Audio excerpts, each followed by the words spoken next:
Alabama, Clemson, Ohio State, and Oklahoma, who have accounted for 20 of the 28 spots in the college football playoff so far in its 7-year existence. Throw those 4 out. Is Georgia just the easiest? Or let's go ahead and get them rolling. Who would you put money on to win the national championship after 3 weeks? From a value perspective, or who do you think wins? I think you got to say, let's start with who do you think wins? Not like looking for the dark horse where it could break that way. I want to go with likelihood first. I mean, maybe you don't think Georgia's likely. Maybe you think that Oregon is more likely than Georgia when it comes to winning the national championship. I think that that's what we're looking for. Let's take those big 4 out and say, all right, who can win the national title if it's not coming from that group? I think Georgia's the most likely and Oregon's the best value. I think Georgia's easily the most likely from that group.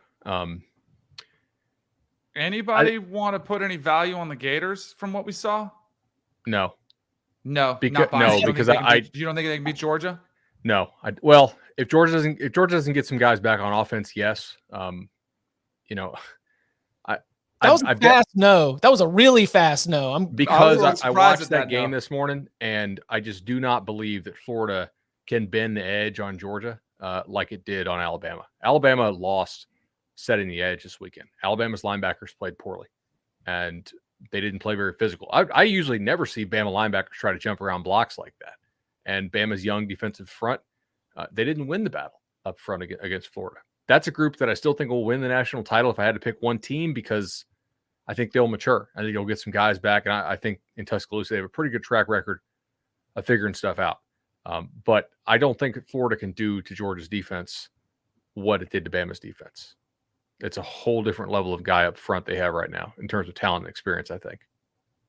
I know everyone uses their own favorite stats for offense and defense, but just to keep it real dumbed down in terms of yards per play allowed and yards per play, Alabama ranks number 50 on offense and number 58 on defense against the schedule that includes Miami and Florida, but still it's also something that you can look at that and understand that those are numbers that do back up the idea that this Alabama team has a lot of room to grow. But like you mentioned, Bud, I kind of feel like this is one of those, like, yeah, they'll figure it out, because that's what they do. They improve over time. And this has been what Nick Saban was yelling about. We thought it was rat poison, but he was like, no, guys, like, we're not great. We could lose to Florida. He's been pointing it out the entire time. Georgia, Oregon, no one else. Penn State, if they keep improving, could. Yeah. I would have Penn State over Oregon as far as teams that I think actually could get into a playoff and win it. I don't think either of them will. Oregon has the better path, but Oregon deserves credit for going in the horseshoe and beating Ohio State. Ohio State also deserved a lot of blame for how they played defense that day. I mean, it was just the same wide open thing over and over again. They did not react to some of those short side looks, and their reactions to those 3-1 sets were just ridiculous over and over again. I still think Oregon will lose once or twice in Pac-12 play.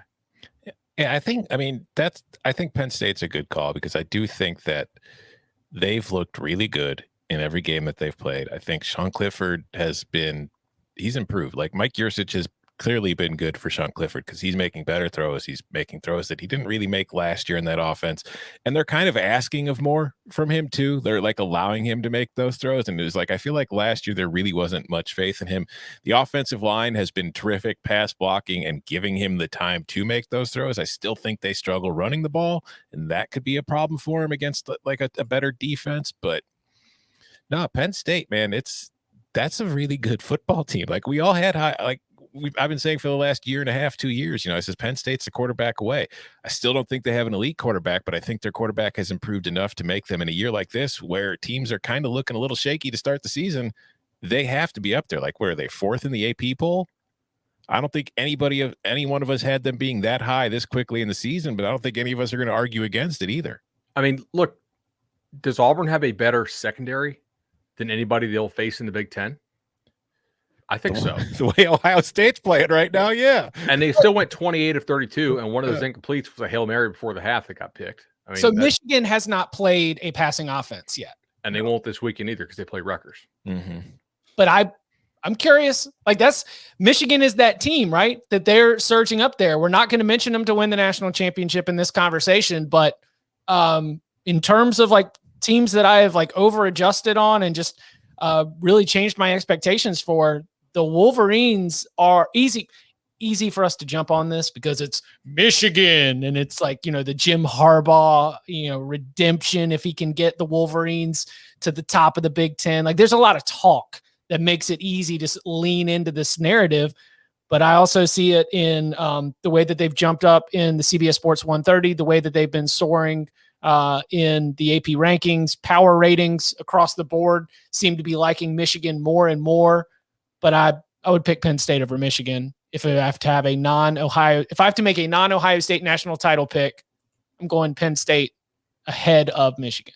I think Danny nailed it last week. I think Michigan is very much looking like the Harbaugh Stanford teams, but probably with more talented receiver than those teams had. Yep. Nobody wants to take a flyer on the second best team in the SEC West. Arkansas? No.